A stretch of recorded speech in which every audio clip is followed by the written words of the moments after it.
Hey, Michelle Malkin's here. Michelle, I saw you last night with Sean. I know you took in almost all the testimony possible yesterday. Does anything change today? I hope so. I think that the sobriety with which those three whistleblowers testified should blunt a lot of what's coming. And I warned about it before the hearings, the smear campaign against these whistleblowers, because this is the Chicago way. And they were gearing up a lot of the Obama operatives and water carriers to rip these people to shreds. But I don't think that you could come away from that hearing and have anything but absolute respect for the courage that they showed and the compassion that they have for the families of the victims that were murdered that night. And in fact, one of them made it very clear yesterday, I believe it was Mr. Nordstrom, that the reason they came forward was to make sure that, so the record is set straight for the families. Mr. Hicks, Greg Hicks, it's interesting, he knew, and the government circulated the word early on, that it was terrorists. And yet, you've got Susan Rice going out on television, and she's saying that it was all because of that video. Mr. Hicks says, I was stunned, my jaw dropped, I was embarrassed. Also, they decided early to send in a special ops team that could have perhaps done something, but extraordinarily, the special ops people were told to stand down, and the special ops people were furious.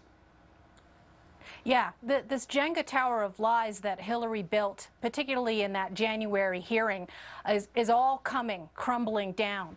And if things don't change immediately exactly today, I think the takeaway from the hearing is that she's in trouble, and so are her damage control duet of Beth Jones and Cheryl Mills, who were name-checked repeatedly by the whistleblowers. And in particular, I think Greg Hicks' description of that harrowing night and those 7 hours in hell that all of the people at the consulate went through is going to blow right up in her face. And if you go back to that famous exchange between Senator Ron Johnson and Hillary Clinton at that January hearing, the reason why it's so famous, of course, is because what she said at the end, what difference does it make?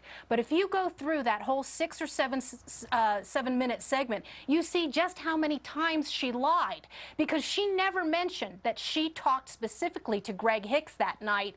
And as he said yesterday, he made it clear to her that this was an attack that had nothing to do with a YouTube video that was, as he said, quote, a non-event. Right. And now they may be actually calling Susan Rice and Hillary Clinton to testify if there are any additional hearings. But Michelle, how far up, I know you're talking about Hillary Clinton, who was Secretary of State. How far up do you think that the messaging came to her, or do you think it was solely her decision? Did it come from the administration as well in the White House? Well, in terms of the Department of State, she is responsible, and then the messaging, of course, was coordinated between the State Department and the White House, and ultimately it is the man who refused to watch the hearings yesterday because, as his press secretary said, he doesn't bother to watch TV in the afternoon, couldn't deign to do that.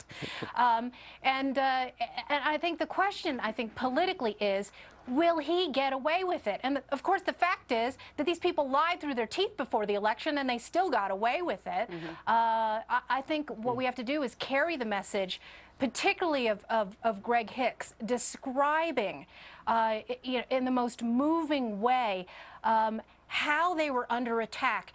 And the very last line of his testimony before Darrell Issa closed the hearing was that the message from the administration, from Obama on down, was, you're on your own. They abandoned these Americans. And here is one of the whistleblowers, Eric Nordstrom. He's talking to Congressman Micah. Well, you wanted this exchange, so let's listen.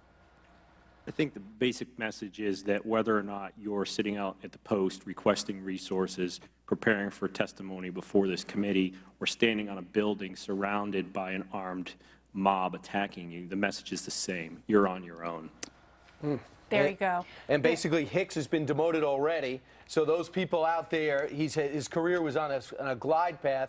He's got an impeccable track record and report card. But but yet he can't get a good assignment now. So what kind of message is that to whistleblowers?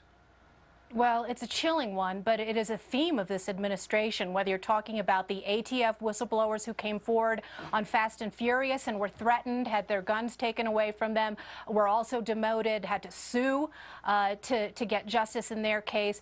The former AmeriCorps Inspector General Gerald Walpin, who was unceremoniously dismissed from his job because he blew the whistle on corruption that was tied to cronies of the Obamas. Goes on and on and on. And this is how these thugs roll. And it's about time that the American people stand by the people who are telling the truth. Michelle, before I let you go, do you think we'll ever get the answers to these 3 questions? Who authorized changing the talking points? Who told the military to stand down? And who told Susan Rice to say it was the videotape? Will we ever hear actual names? Well, you know, Darrell Issa closed that hearing yesterday by noting that although the hearing was closed, the investigation was, quote unquote, far from over. Okay.